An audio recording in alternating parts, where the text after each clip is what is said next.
House Speaker Mike Johnson says he is going to, quote, strongly request that the Ethics Committee not issue a report on sexual misconduct and obstruction allegations against former Congressman Matt Gaetz, who has been tapped by President-elect Donald Trump to serve as the next Attorney General.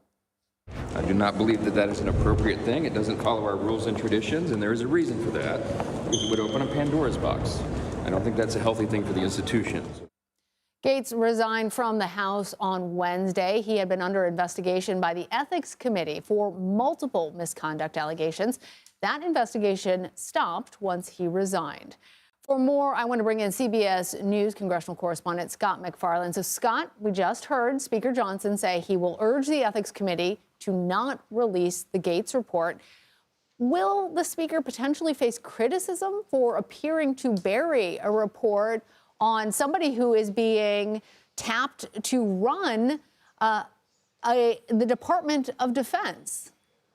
Well, you can bank on him getting criticism for that. I mean, here's the basic premise.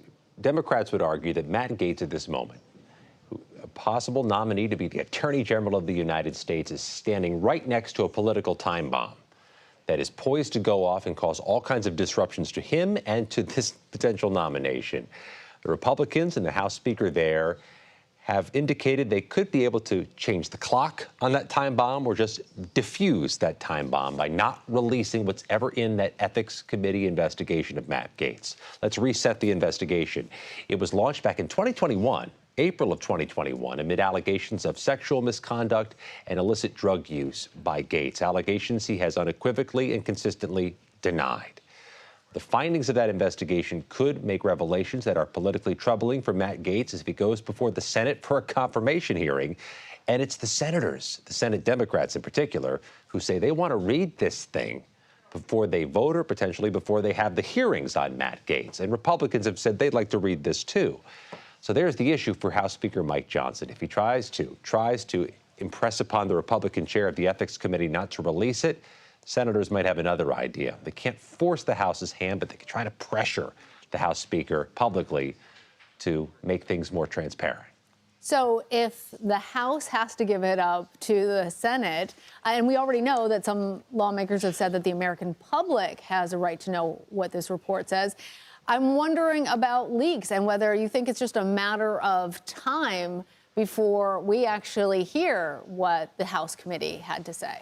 Oh, it's a really good question. Let's think of the Mississippi River for a moment. There's a bunch of boats on the river.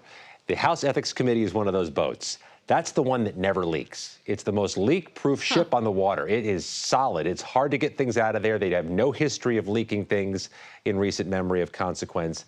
And that's the ship to be on if you want things to stay contained. The other ships, pretty much every other ship in Congress, leaks like a sieve. They're all over the place. So once you take that cargo out of the Ethics Committee and give it to the Senate, it's quite possible the public sees what's in it because things leak out of other ships voluminously and frequently. I like the Mississippi reference as a girl who grew up on the mighty Mississippi.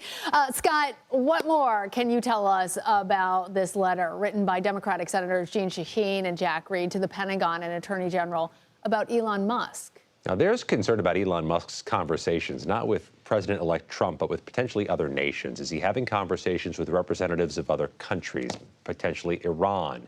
Are there other extra-national conversations going on involving a non-governmental entity, but powerful one like Elon Musk?